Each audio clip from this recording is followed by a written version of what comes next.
Fish Stripes Live, April 22nd, first leg of a 10-game road trip, visiting the Giants first on Late Night with the Fish, getting started at 9:45. So we're supposed to get started at 8:45, but running a little bit behind and now getting loaded up right here now. It's Eli Sussman here, joined by Alex Carver, by Ethan Badowski, by Kevin Barral, all four of us together to look forward to this series and this critical moment for this Marlins team that for a few days has been hovering around the 500 mark, overachieving in some people's expectations. And now it's a huge test to see whether or not they can keep it up. And we're going to go to Alex first, just with this breaking news. There's kind of a surprise you could see coming a little bit after getting a hint yesterday that Brian Anderson was a little banged up and may be missing some time. And now the Marlins finally take the plunge and put him on the injured list. And the guy coming up, we start with the positive. The guy coming up in his place, not to replace him, but at least to have some role on this roster, is 21-year-old Jose Devers. Just your general introduction to Devers for people that don't know exactly. Where is he on your own prospect rankings, and what was your own expectations for when he was going to come up? Because I'm sure this kind of beat anything you could have imagined.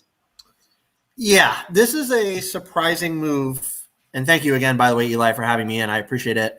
This is a surprising move for the Marlins. As far as when I expected Jose Devers to be up this season, I don't know if I really did. I know you did, right? You mentioned that on my show, and congratulations on the call, by the way. So, yeah, Eli totally called it all the way that he could be the first guy up, and he is. That didn't debut, of course, in 2020. So, good call there. I am thoroughly surprised by this. I had him maybe coming up if he did well in Double-A, which is where I had him starting. Maybe coming up at the end of the year to contribute off the bench. Turns out here we are on the 22nd of this month and not very far into the season, and it's Jose Devers. So I'm super stoked for Jose. A great kid. He's got great lineage, of course, we know that. In terms of who he is, twitchy bat and a dynamic infielder. Got good speed. It looked like he bulked up a little bit this past offseason. Maybe has the power tool coming. That's hopeful. Not something you see too often in middle infielders, but it would be nice to see him at it for sure, and he definitely has the time. His role on this team right now, it's probably just going to be the utility role. It frees John Birdie up to go play third base while Anderson is out. Doesn't sound like it's going to be too long from what I'm gathering on Brian Anderson, but he does go to the 10-day, right? So obviously he has to miss that much time. So, yeah, I mean, I think we could see Jose come up here in pinch hit situations or late in games and maybe get a couple of bats against Major League pitching. Is he ready for it? I don't know. I would say I don't think so. As much as I like him as a prospect, he is within our top 15, mine and Daniel DeVito's top 15. I don't think he's ready for this. And what I think this overall speaks to, as much as I'm excited for him, is ill preparedness by the Marlins, I would say. Because they bring Brian Anderson on this road trip knowing that he's not 100%. Maybe with the news of George Guzman having a setback, right, with what happened to him. We recently heard on a media call that he had a setback. Maybe that's a spot you maybe 60-day him and bring up Joe Dunand, who is a lot closer than Jose Devers. I think that would have been prudent for the Marlins to maybe do something like that, or maybe bring in another face on a minor league contract and bring him up. This is a tough spot for Devers. I wouldn't expect a ton out of him. I mean, if he succeeds, that's great. If he comes off the bench and gets a bunch of hits, that's great. I wouldn't expect it, but I think this is ill preparedness overall by the Marlins. As excited as I am to see Jose in the Marlins jersey. Yeah, I'll go next on this one here, Eli. Obviously, this is a surprise because this isn't a guy that you thought you would see on the major league roster this year, but he had a really good spring. He had like a 357 OBP, I think I saw on Twitter earlier today in spring, which for him is impressive. And he hit really well. When he was playing, he hit he was 19 years old in A ball in 2018, and he hit 273. He's been hurt in his career, so like the numbers aren't very representative of how good he is. But this kid can very clearly hit, and he hit the ball hard. I saw him, when I went to camp and saw him in BP. He can hit the ball hard. He can get it into the gaps, and I thought he looked pretty good in spring training as well. And Mattingly was certainly very impressed with him. When you talk to him, because I asked him a few times about Devers in spring training because he had some good moments, and he was in there with the starters at times. And I asked Donnie about him, and he said this guy is just a ball player. He's just a guy that can just fill every role, and he's very smooth defensively up the middle, very athletic, one of those just athletic types up the middle that the Marlins have loved since this new regime took over the system. But yes, I don't know if he's ready yet, right? He's like 21 years old, and he hasn't played above high A. Yeah. But the Marlins carried him on the taxi squad last year. Let's not forget, he was with the big league squad at times last year. So they're very clearly high on this guy. They love this guy. That would have been crazy. That would have been so crazy last year if he had played. Yeah, last year it would have been insane. But now he's 21. So, okay, we haven't seen him in a while. But, he had a full year at the alternate training site last year. They obviously loved what they saw in camp because he was with them for a while, and he was playing into the later games in the spring. So they loved what he showed in camp, clearly. And they see him as the next best option in terms of the infield right now because, like Alex mentioned, Joe Dunand isn't on the 40-man. So I think if Joe Dunand's on the 40-man and if they see more time, they have more time to see this coming, the Marlins don't have a 40-man spot right now, so they got to open one up. So, to place Dunand, but maybe they just went with Devers anyway because, it's early. They're probably carrying him on the taxi squad. If they were doing it last year, they're probably still doing it this year. So, they're very, very high on this guy. There's no doubt that the Marlins are very high on Jose Devers. And so while it kind of caught me off guard in terms of he wasn't really who I would thought would, first of all, I didn't know Brian Anderson was going on the DL until I saw Jordan McPherson tweet it. And then, so I didn't really have time to process who would come up because Jordan had already tweeted who was coming up. So it was like an afterthought. But when you really kind of break it down, it makes sense in terms of the Marlins are really high on this guy, and he is probably their best young option in the infield that's on the 40-man roster. So it's exciting. I don't know how much we'll see of him. Obviously, Birdie is going to, basically what it does is it allows Birdie to third base, and now they have an extra infielder off the bench because Birdie will play in that third, he'll be in the third base role with BA down, and obviously that's a whole other discussion that we will have, I'm sure, about losing BA. But certainly very interesting, and I'm very intrigued to see if he gets any playing time at all, and I'm sure he will, and what he looks like in that playing time. Yeah, well, I have a bunch of thoughts on this, but I'll try to be concise. So the first thing is that just a few days ago, Fangraphs released their Marlins top prospects list, and they always have a lot of very creative opinions on prospects. And one of them that took me kind of by surprise is how low they were on Devers. They had him as the number 25 guy in the Marlins system, whereas I think just about everybody else, ourselves included, would have him somewhere. I was shocked. Pipeline had him 8. That was very high. That's the highest I've seen him. He's 8 on the Pipeline prospects right now. I think anywhere between like 8 and 15. He's that type of guy. Just the combination of his youth and his versatility, and how close, he's sort of close he was to the majors. But as Alex mentioned, not a guy that you would expected to be up and stick around this early. The reason why I predicted that he was going to come up, because he was on the 40-man, and also just because of this increasing versatility that he has, because I guess they still hold out hope that he's a shortstop, but we saw as recently as spring training that he was playing second base and he was playing third base. He played a few games at third base this year.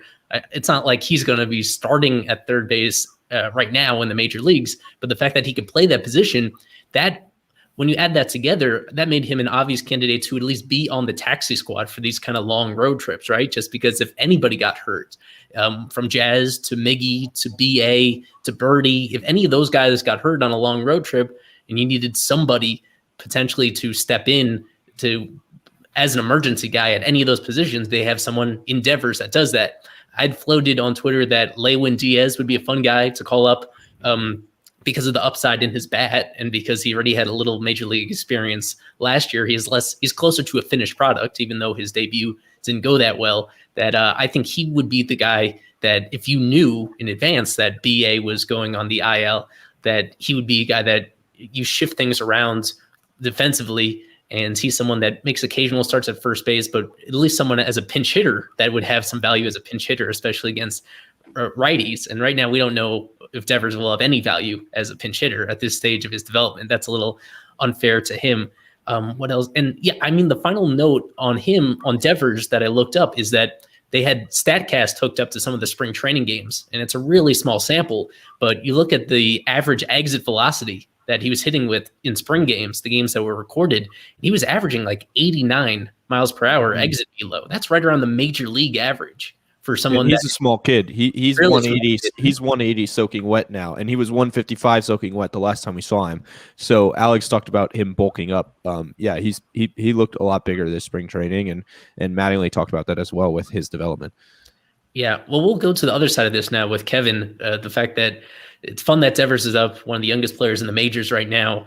And I mean, as people are probably aware of, he was received in the Giancarlo Stanton trade to actually, we know the main motivations of that trade was to free up money, but the fact that they actually have now 2 major league players, they got George Guzman got his feet wet last year. The fact that both of them are at least up in the major leagues, that's exciting. That there's actually a human on the other side of that transaction that they made. But to Kevin on the loss of Brian Anderson, and he got off to a very slow start this year. I mean, you could get into that, but overall, he's been one of the best players the last 3 years before this, and someone that even as a slow start offensively, he was playing amazing defense early on this year.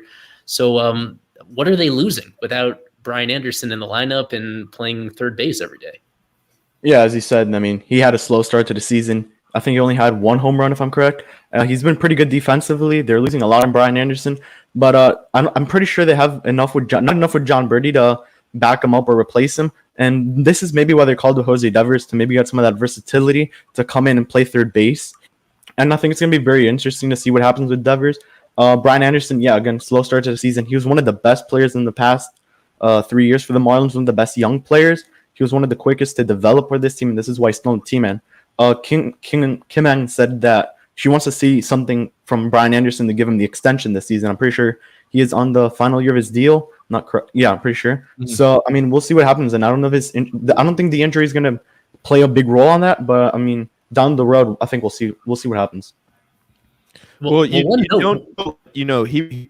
some of his slow start was like him not getting any batted ball luck and balls just kind of like dying.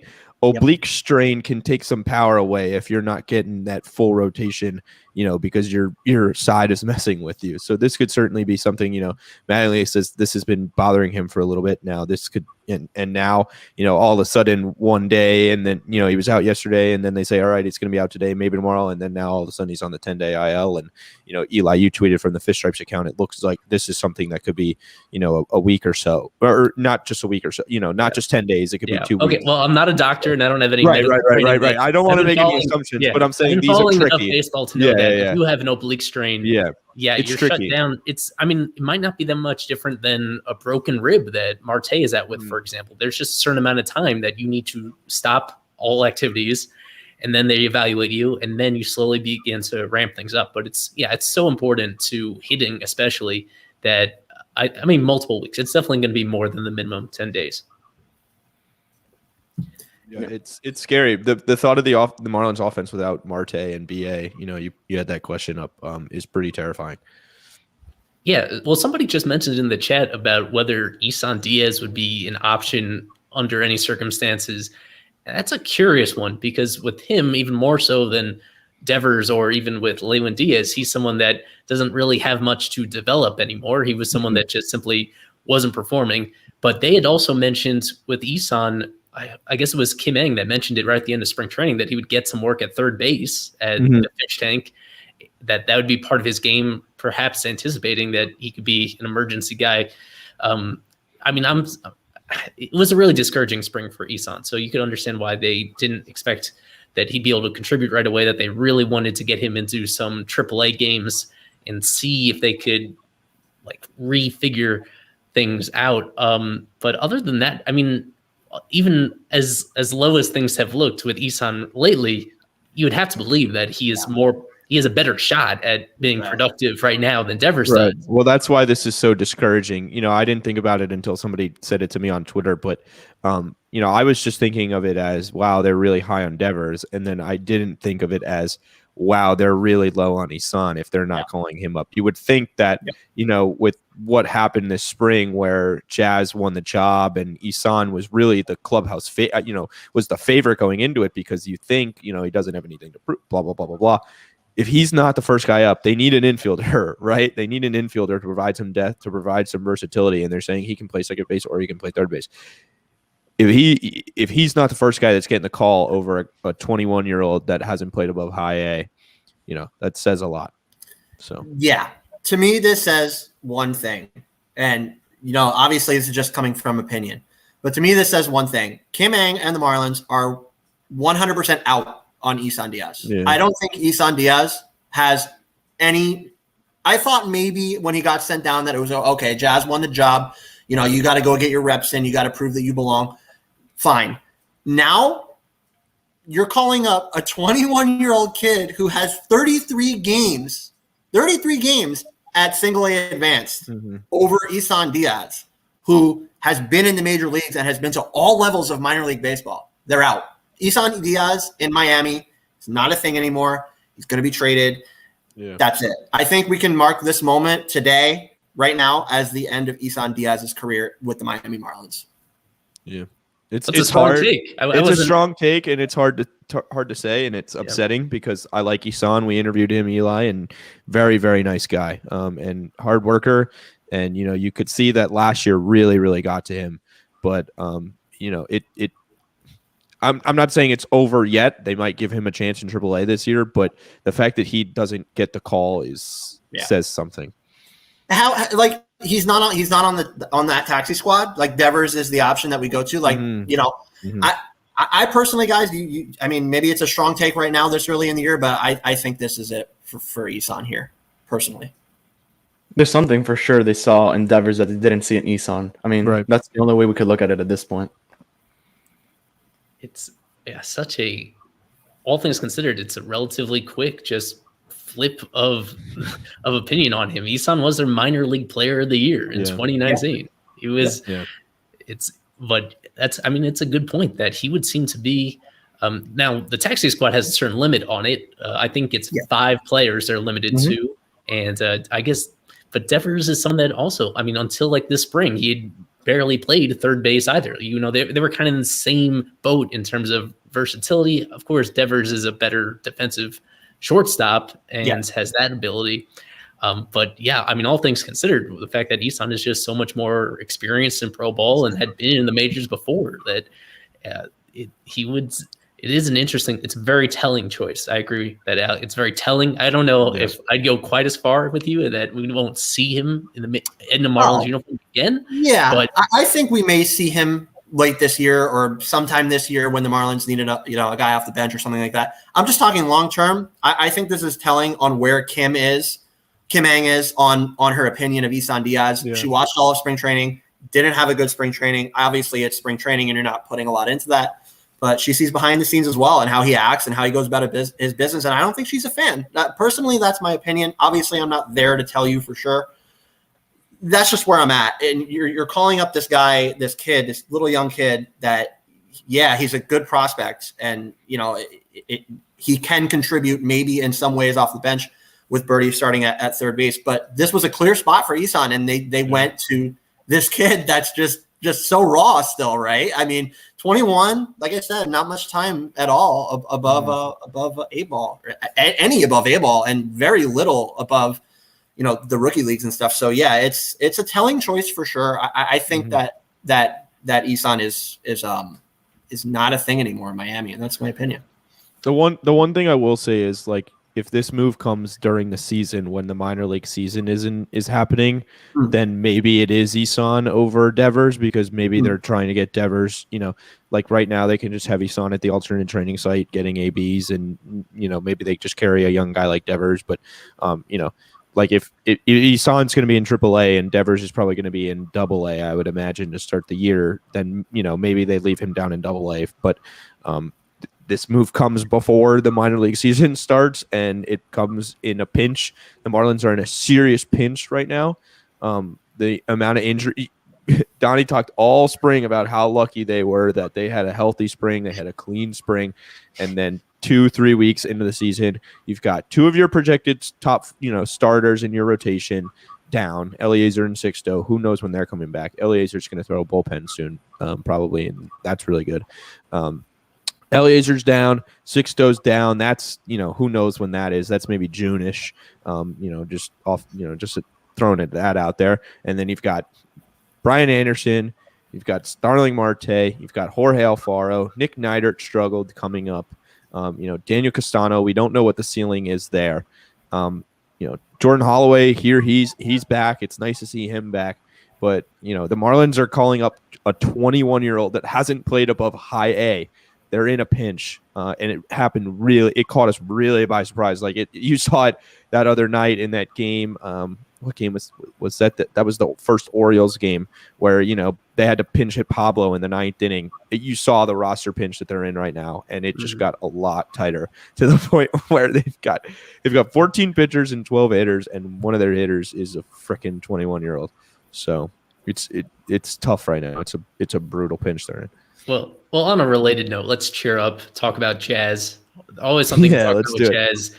Tonight, leading off, I was out walking my dog. Did they even announce the lineup yet? I'm totally They did. Yeah, we know that Jazz. I know that Jazz is leading off, and this is the second game that he's leading off, and it appears to be the second of very many that he could have the spot indefinitely if he just continues to produce, and he is producing. He is producing as one of the best players in baseball right now. He's been their most valuable position player to this point in the season. Absolutely raking, getting on base. I mean, showing all the tools that you knew he had. And honestly, I think he has overachieved everybody's expectations in terms of his hit tool, and how he recognizes the strike zone. And he's hitting 326 so far. That's insane. Yeah. Like insane. Well, I mean, any direction you want to go with Jazz and what he's done, and how this is. He'll need to be one of the guys that's carrying them on this road trip if they're going to stay afloat. Yeah, that's a great point, Eli, that, they need a spark on the offense because they don't have Marte and they don't have BA. And he's been the spark all year, right? I've called him the catalyst on Twitter a lot. This guy just gets things started. He got the 9th inning started against the Giants in that crazy game with, just slaps one the other way. Last time he led off yesterday, and he took the first pitch he saw in, over the second baseman's head for a hit, had another leadoff single the next time he was up. So kid just gets it started. He just brings the juice. He brings the energy, and that's what you need from the leadoff spot. The other thing is he sees the ball so well, and he's getting on base so effectively. He's walking at a 15.8% clip this year. That's higher than – that's so far above anything that he was doing in the minors. Yeah, exactly. In the minors, he had 7, 8, 8.8, 5.6, 11.3, 11.7, 8.1 was last year. So you're looking at it and you're saying, okay, his peak in the minors was 11.3, 11.7. Right now he's at 15.8. That's probably unsustainable. Obviously, these numbers are going to come back to earth a little bit. I don't see Jazz as a guy that's going to hit 330 for his career. I see him more as a guy where his ceiling is probably 280, 290. But even if he comes back to earth a little bit right now, he's got a 188 weighted runs created plus. If that comes down to 140, if he sits in that 140 range around a 280 hitter, that's a really productive hitter. But yes, the Marlins right now, they're going to be relying on him and Miggy Rowe at the top of the order because Miggy Rowe has been great in that 2 spot so far since taking over for Marte. I think he's like 4 for 5 with 3 walks or something. So he's just been outstanding since taking over. They're going to need them to get things started because they don't – I don't know where else it's going to come from right now. Like Aguilar, I'm waiting for him to hit one to the moon, but San Francisco is a tough place to hit, especially at night. It's cold there right now. The air's heavy. That's not a great place to hit. And BA is down, and where do you look now? You got Birdie in there at the bottom. You got Brinson in there. So it's looking like a 5, 6 man, 7 man lineup. Right now we've talked about how the Marlins have been a 7 man lineup because of the catcher struggles this year, but it just got shorter by losing BA, and obviously you can't replace what Starling Marte brings. So with Jazz, he's going to have to be the guy. He's going to have a big series, and I'm sure he's ready to rise to the occasion. And one other interesting thing that just sticks in my brain, and I'm sure you guys may have noticed it, the fact that both Dickerson and Aguilar to this point in the season haven't hit a single home run between them. And I mean, with Aguilar, we were so happy with the production he put up last year. It was a nice bounce back from where he was in 2019, and he was very big in key situations. I think he led the team in runs batted in, but he didn't hit the ball over the wall all that much even last year either. And it was very early in this season. I'm sure we remember it, I guess on opening day when he hit that ball that just barely missed tying the game against the Rays. It died on the warning track and they lost a 1-run game. And since then, he really hasn't come close to even hitting it out of the park. With Dickerson, for people that were following him last year, we know that he had a very difficult personal life going on in 2020 that almost certainly bled into his performance. And that simply getting further away from that in 2021, there was that optimism that he would look more like his usual self. He's someone that has a longer track record than anybody else outside of Starling Marte. Year after year, Dickerson is a guy that has been an above average hitter with all his previous teams and someone that had very good power even the year right before he signed with Miami. And it's kind of been the same story with him, where he's not getting particularly close to hitting it out. He has his moments where he's productive, where he gets on base a lot and uses all fields. He might end up leading this team in singles this year, and that's something, but it's not what they signed him for, and it's not what they're going to be leaning on him to do. So for both of those guys, their places on the team are pretty secure right now, especially with these injuries, where they'll be in the lineup almost every single day, and they'll be batting pretty high up in the lineup by default if you don't have Starling in there and if you don't have BA in there. Somehow they need to tap into their track record, their back of the baseball card, because so much of this team being, there were, I guess at this moment, they probably rate as roughly a league average offense. And that was the hope. That was kind of the upside coming into the year, is that they could have a league average offense. They could have a very good pitching staff and a very good defense. And you combine that all together, and it's a team that's even better than last year's team. And the question is whether they could keep that up now with missing the guys that they have. And the only way they keep that up is if some of that remaining healthy guys actually hit for some power. We've seen how, for whatever reason, they can't seem to hit it out at home at Lone Depot Park. But now, so maybe this is the timing isn't as bad as it seems. The fact that they're now just starting a long road trip, and for whatever reason, now that they're on the road, they need to get away from home. Yeah. I think the point on Dickerson is everything that you just said. He's didn't have a great spring, not particularly doing very well right now, I wouldn't say. And he's in a contract year. This is a guy playing for a contract, right? You want to see this guy right now turn it on. And now, obviously, Jazz is performing great, but you look at it from his side, and he's removed from, he probably would have been in the leadoff spot tonight, right? And now it's Jazz Chisholm for a second straight game. So what does that say to him psychologically? I think it says he needs to turn it on, and he needs to do it right now, whether it be for his future with the Marlins, which I don't think there's much of a future with him for the Marlins outside of this season, or his future with another team. You want to see, for our sake as a whole, for the Marlins' sake as a whole, again, I don't think we're going to re-sign him personally, but you want to see us able to get something out of him. And of course, the season's still young. This is a big spot for Corey, I think. I think this is a spot that we want to see him come in and kind of get that fire lit under him and get it going right now, because, that's what we want. We want to see him do well and get value out of him with the team or without it. So it's a big spot for him. Yeah, I think it's time for him to really step up, and not just Corey Dickerson, but Aguilar. Marte's out, Anderson's out, so now it's time for these two guys to really step up. And I'm pretty sure they have Jazz Chisholm here too, because as Ethan said, he starts everything off. And so having him as the first bat will really start off an offensive fire for this team, pretty much. The other thing is, like, it feels like Dickerson's been hitting the ball hard to me, but he hasn't really, and he hasn't been getting any lift on the ball. Like, a lot of these singles that he hits kind of like seem like rockets, but like he's 10th percentile in average exit velocity, and he never hits the ball in the air. Like, the ball is just not getting in the air because he swings at a lot of pitches down in the zone, and so he has this swing that just kind of like pokes everything out. You know what I mean?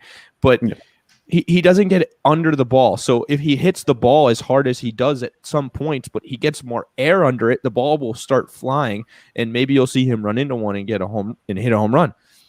But the Marlins need some power. You know, the only power source really so far has been Duvall. And I mean, he's not hitting for high average, but Duvall's been really productive. I mean, he's their leading, RBI guy right now.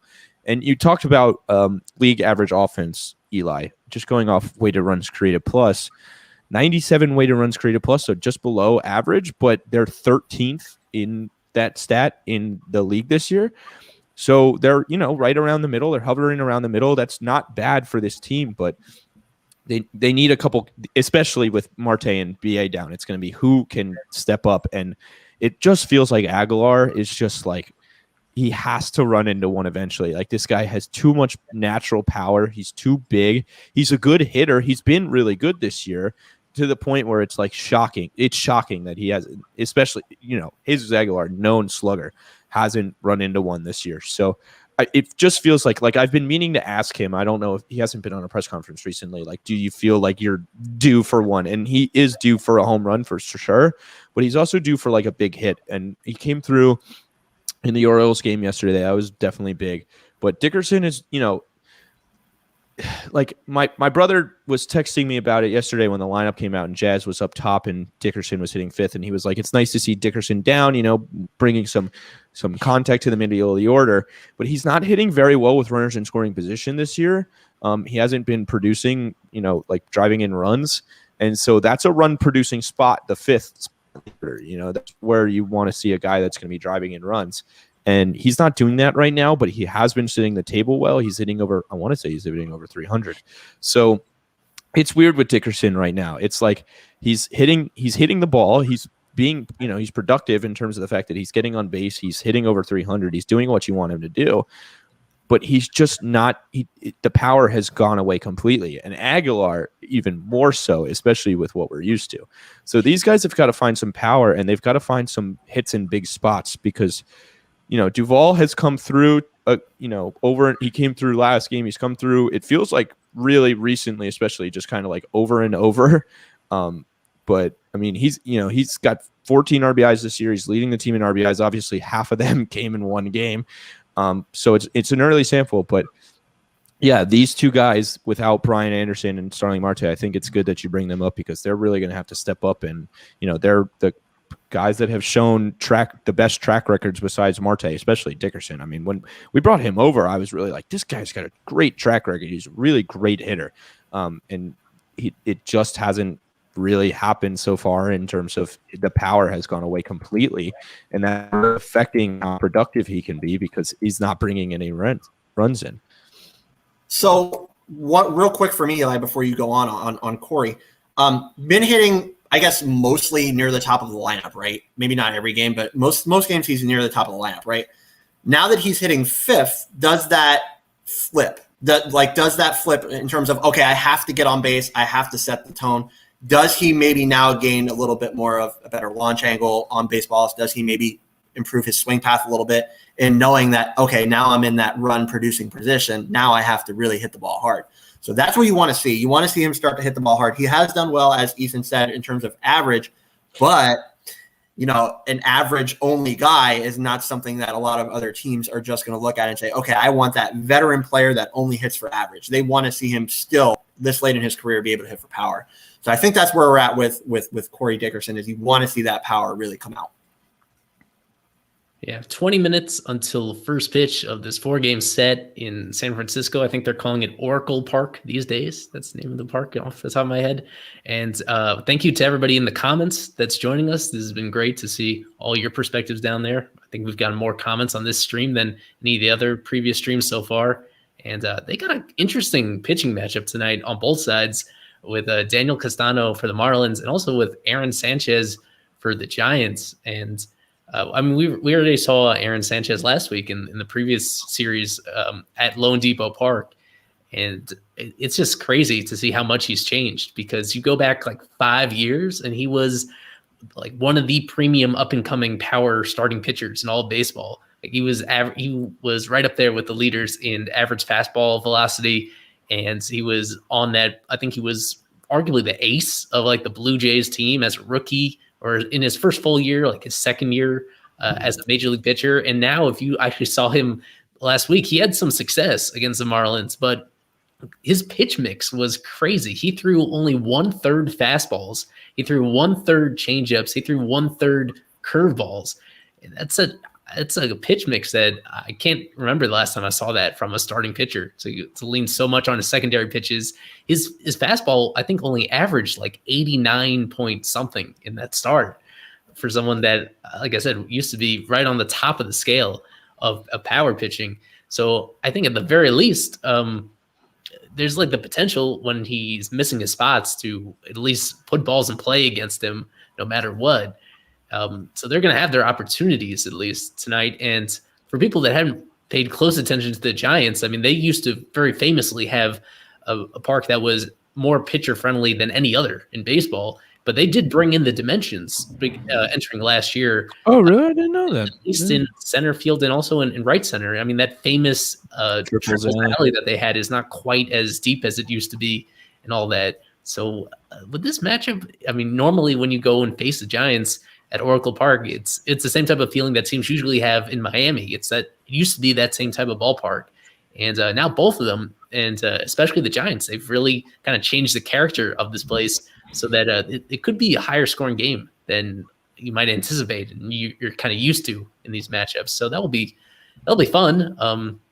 And with Sanchez, it's so weird. It's so typical what happened with him, which is he was dominant because he had, very good stuff, average fastball around 95, and then hasn't pitched in 2 years. And his average fastball velocity went from 95, in 2019, it was 93.5, and now it's 90.9. And I actually did a project on this in high school of, pitchers that had success, guys like Lincecum, a guy like Sanchez, where they had so much success and then all of a sudden they just kind of fell off really quickly. And when you look at it, there's one factor that always comes into play, and it's always velocity just dropping off out of nowhere. And so Sanchez is just a completely different pitcher than the guy we saw with the Blue Jays, who, had a 3.0 ERA in 2016 in 30 starts. And then he got hurt and he went from a 3 ERA guy to a 4.89, 5.89 ERA guy. So yeah, it's been a weird fall off for him for sure. And I mean, he was good against the Marlins last time, but right now his ERA is 2.45 and his FIP is 3.56. So there are going to be chances for the Marlins to take to get this guy.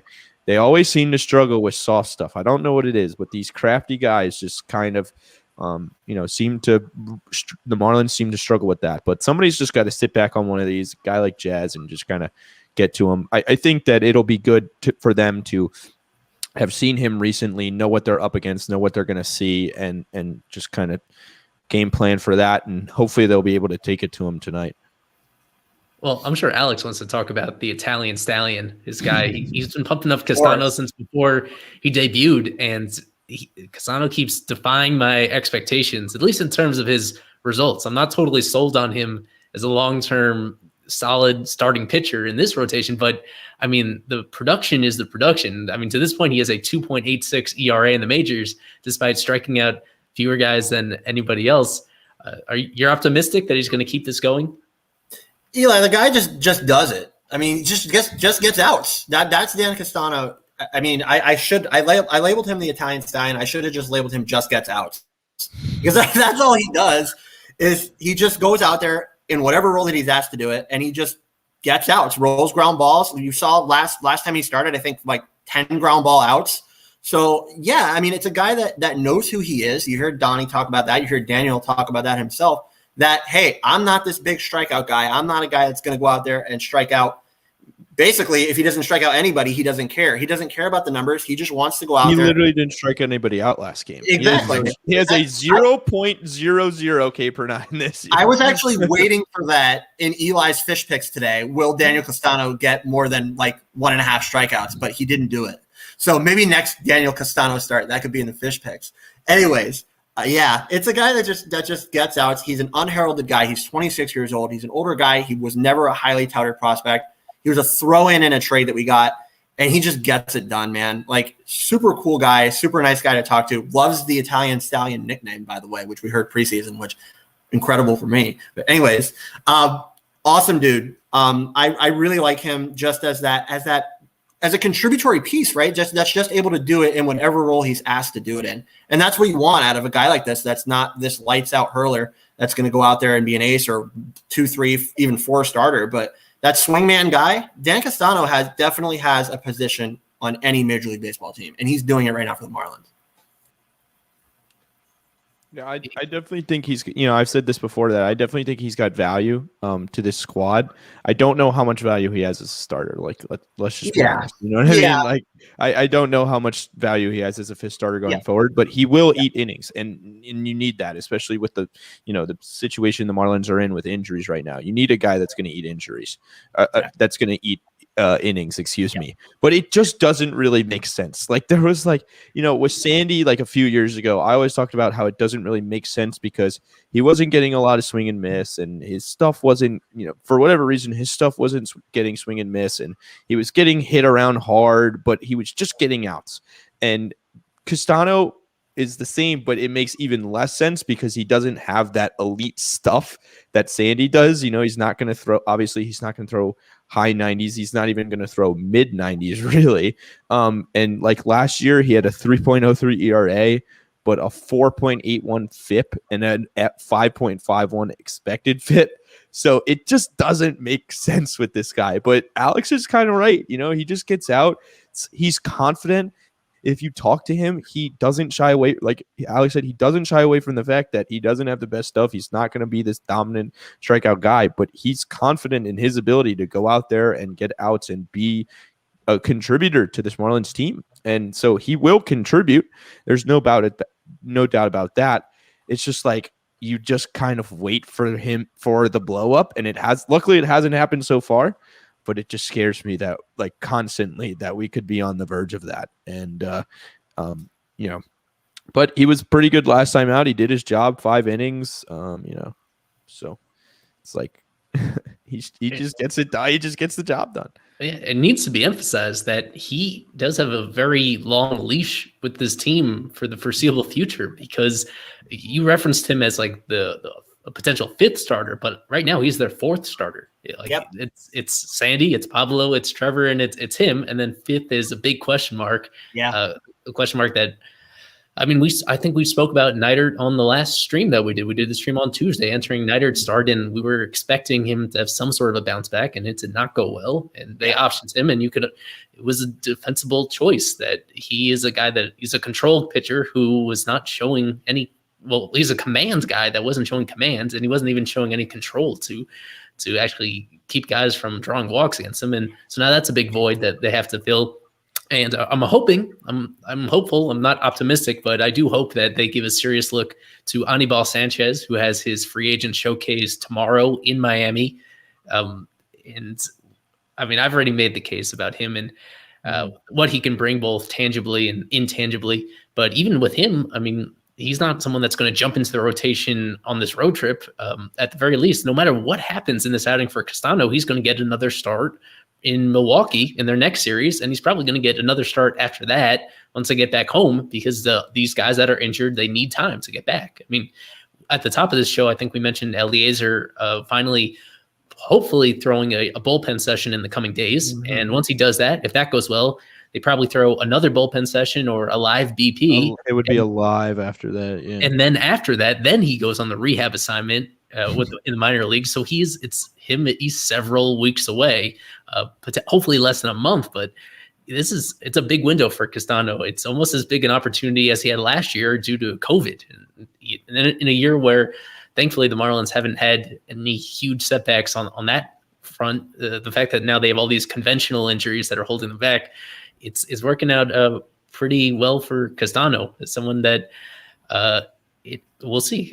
Either he produces, no matter what happens, it's a win-win for him, and especially if he produces, and it's some tough decisions once the healthy guys get back. And at the very least, whether it's with the Marlins or another organization, he's someone that is really set up to have a substantial career in the majors that goes beyond 2021. So at the very least, you got to feel very excited for him, because he was an afterthought in this organization for the first couple of years after that trade, and now he is a pretty big key for them staying afloat. Like I said, he can bring value to any team with what he can do in terms of the way he can eat innings. And crafty lefties, man, they just get the job done for some reason. Everybody kind of struggles with those crafty lefties every now and then, because especially nowadays you don't see them very often. So, and he might be a good option on the bullpen, honestly. I mean, when all these starters come back, of course, because he doesn't produce many strikeouts. So, I mean, his outs come from pretty much like ground balls or any of that, which isn't strikeouts.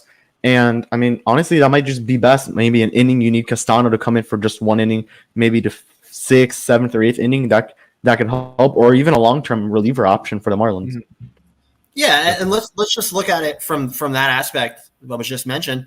What do the Marlins have past these couple, I guess, almost veterans here in the rotation? They are building an organization based off of young talent. Young talent is going to go through growing pains, right? So they're going to have starts where, they don't get past 3 innings, 4 innings, stuff like that when these young guys come up. So why not have Dan Castano as that mop-up guy come out of the bullpen and eat 3 or 4 innings and save your bullpen? I mean, that's his value. That's his future value, as Eli mentioned and Ethan also mentioned. I don't think he has much value as a starter. I don't think that's his real role. But just that ability to fill whatever role he's asked to do. He has a great attitude. The stuff is actually not bad in terms of 2-contact stuff. Like Ethan said, he's that lefty arm that's just tricky to pick up. And he mixes and matches. We hear Mattingly say that all the time. He knows his craft. He knows how to mix speeds. He knows how to mix pitches. So yeah, I definitely, and you guys know how much I like him, but you guys, I don't think anybody will disagree. I want to see this guy stick around and be here as a member of this bullpen at least for a while.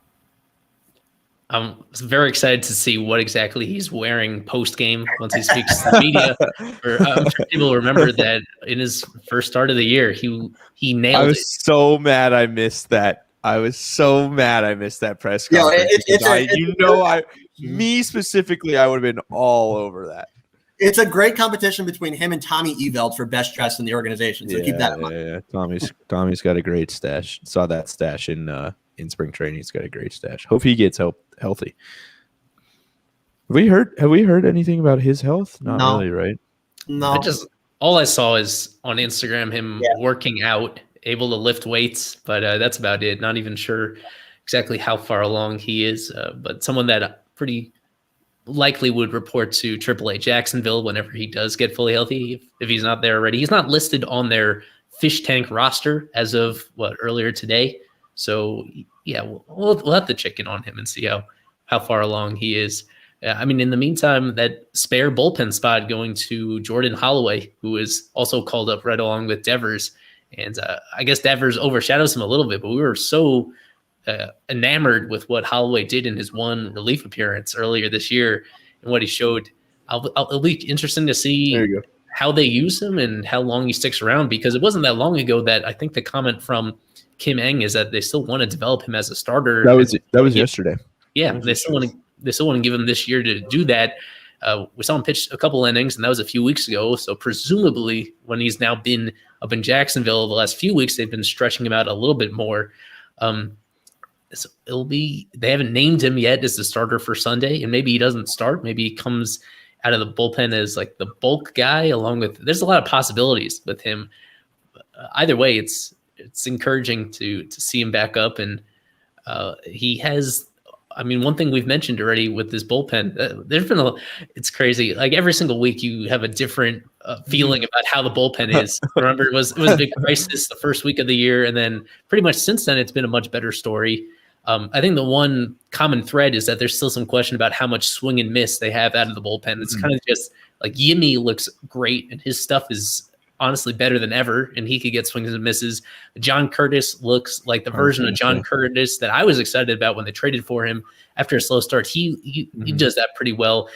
I mean, aside from that, they just don't have a lot of swing and miss in this pen, and that's one thing that Holloway, if he has this new breaking ball or this improved slider in addition to his curveball and in addition to his high 90s heat, that he is, to some extent, he could be a missing piece for them. Not going to throw him immediately into like high leverage roles. That's still big. I'm ready for that.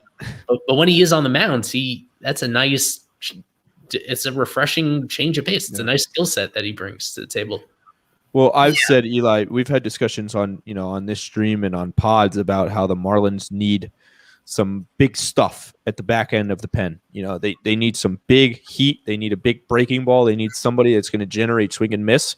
And so that's why I've been, since I saw Jordan Holloway, in those 2 innings last time he was up here, I've been saying, man, that just give him a shot. I'm not going to say throw him in the 9th inning right now, but maybe if it's a 3-run ball game and it's the 7th inning, I would still go Floro, Yimi, 8-9, any day of the week.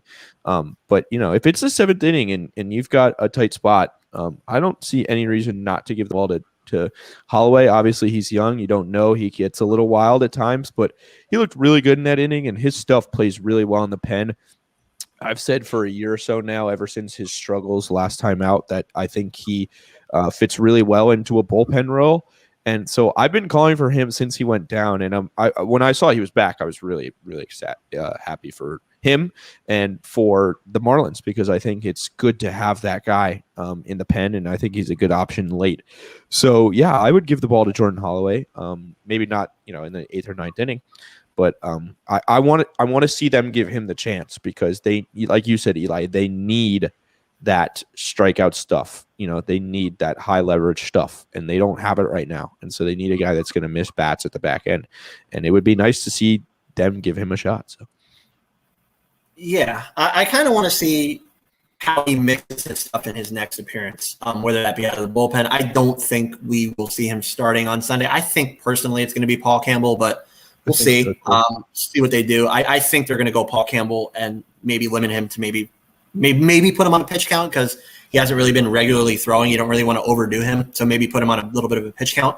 But I think it's going to be him and then bullpen. But in terms of Holloway, that slider, I guess it was, that he was throwing in his appearance that we saw him in, StatCast didn't even know that he had a slider. I knew that he had the beginnings of one, but I was actually at that game and looking at it from the press box, and I personally thought that it was his changeup, not his slider. So it's a new weapon for him, I guess. I want to see how he mixes that more in concert with his high velo fastball, because I think we only saw maybe 1 or 2 of his high velocity fastballs in that outing. So yeah, I want to see that out of him. I don't think he's built up to start. If the Marlins still think he can start, great. I mean, it'd be great to have another starting arm, but I think his future is bullpen, and I think that they'll realize that, and I think that they're kind of getting to that and bring him back as a bullpen piece. I think that his future is, like we said, late relief. I would think that if they were going to start him, they would have waited until the spot came up to call him up. So I would imagine that he's exactly. Yeah. I mean, either way, this is going to be a series unlike any other we've seen this season, with all the recent guys coming out and coming into the roster, but potentially another Holloway sighting, a Jose Devers debut. And we're about to get started out in San Francisco. So Alex Carver, Ethan Podolsky, Kevin Barral, Eli Sussman here. Fish Stripes Live, previewing the Giants and Marlins series. Thank you for sticking with us. Go Fish.